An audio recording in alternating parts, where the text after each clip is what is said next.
Good morning. Today I'm going to be starting a new book. The title is called Because of Winn-Dixie.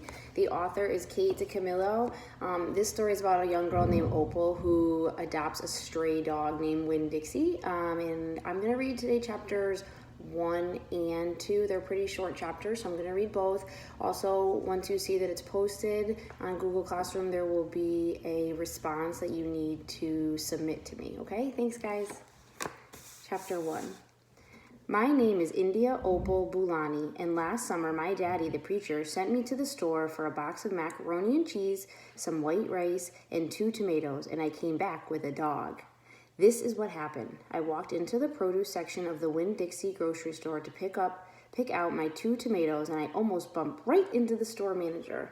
I almost bumped right into him. He was standing there all red-faced, screaming and waving his arms around. "Who let a dog in here?" he kept on shouting. "Who let a dirty dog in here?"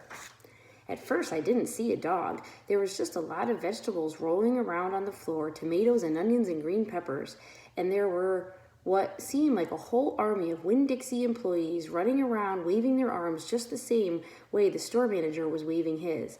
And then the dog came running around the corner. He was a big dog and ugly, and he looked like he was having a real good time. His tongue was hanging out and he was wagging his tail. He skidded to a stop and smiled right at me. I had never before in my life seen a dog smile, but that is what he did. He pulled back his lips and showed me all his teeth. Then he wagged his tail so hard that he knocked some oranges off a display, and they went rolling everywhere, mixing in with the tomatoes and onions and green peppers.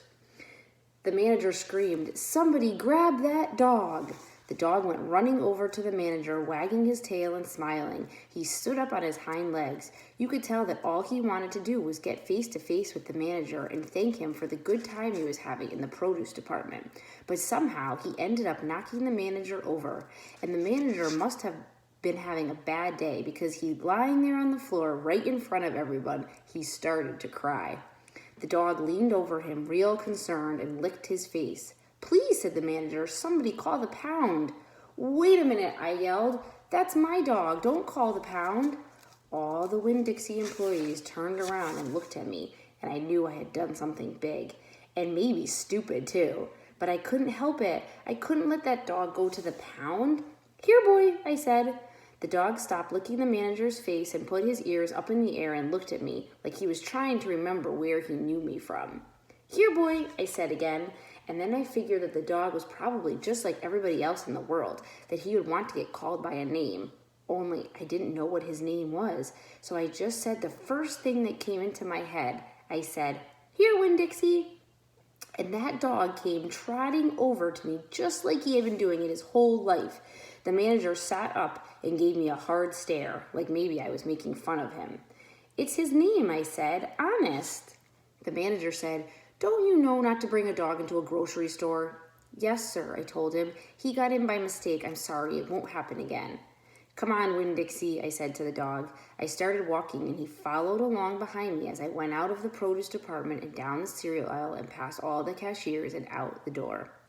Once we were safe outside, I checked him over real careful, and he didn't look that good. He was big but skinny, and you could see his ribs. There were bald patches all over him, places where he didn't have any fur at all. Mostly, he looked like a big piece of old brown carpet that had been left out in the rain. "You're a mess," I told him. "I bet you don't belong to anybody." He smiled at me. He did that thing again where he pulled back his lips and showed me his teeth. He smiled so big that it made him sneeze. It was like he was saying, "I know I'm a mess, isn't it funny?" It's hard not to immediately fall in love with a dog who has a good sense of humor. "Come on," I told him. "Let's see what the preacher has to say about you." And the two of us, me and Winn-Dixie, started walking home. Chapter 2. That summer, I found Winn-Dixie was also the summer me and the preacher moved to Naomi, Florida, so he could be the new preacher at the Open Arms Baptist Church at Naomi. My daddy is a good preacher and a nice man, but sometimes it's hard for me to think about him as my daddy because he spends so much time preaching or thinking about preaching or getting ready to preach. And so, in my mind, I think of him as the preacher. Before I was born, he was a missionary in India, and that is how I got my name.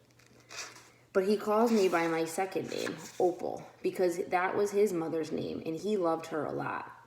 Anyway, while me and Winn-Dixie walked home, I told him how I got my name, and I told him how I had just moved to Naomi.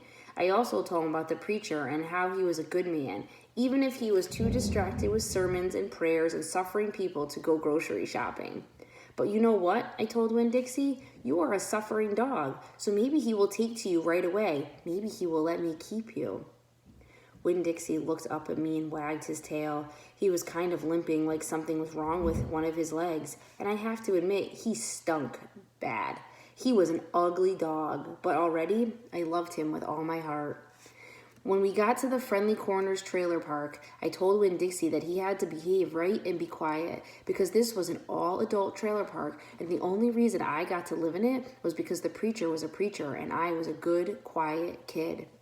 I was what the Friendly Corners trailer park manager, Mr. Alfred, called an exception. And I told Winn-Dixie he had to act like an exception too. Specifically, I told him not to pick any fights with Mr. Alfred's cats or Mr. Dexwell's little yappy Yorkie dog, Samuel. Winn-Dixie looked up at me while I was telling him everything, and I swear he understood. Sit, I told him when we got to my trailer. He sat right down. He had good manners. Stay here, I told him. I'll be right back. The preacher was sitting in the living room, working on the little fold-out table. He had papers spread all around him, and he was rubbing his nose, which always meant he is thinking hard. Daddy, I said. He said back. Daddy, do you know how you always tell me that we should help those less fortunate than ourselves?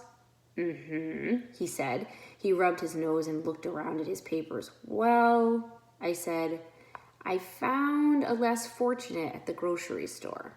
Is that right? He said. Yes, sir, I told him. I stared at the preacher really hard. Sometimes he reminded me of a turtle hiding inside its shell, in there thinking about things and not ever sticking his head out into the world. Daddy, I was wondering, could he stay with us for a while? Finally, the preacher looked up at me. Opal, he said, what are you talking about? I found a dog, I told him, and I want to keep him. No dogs, the preacher said. We've talked about this. You don't need a dog.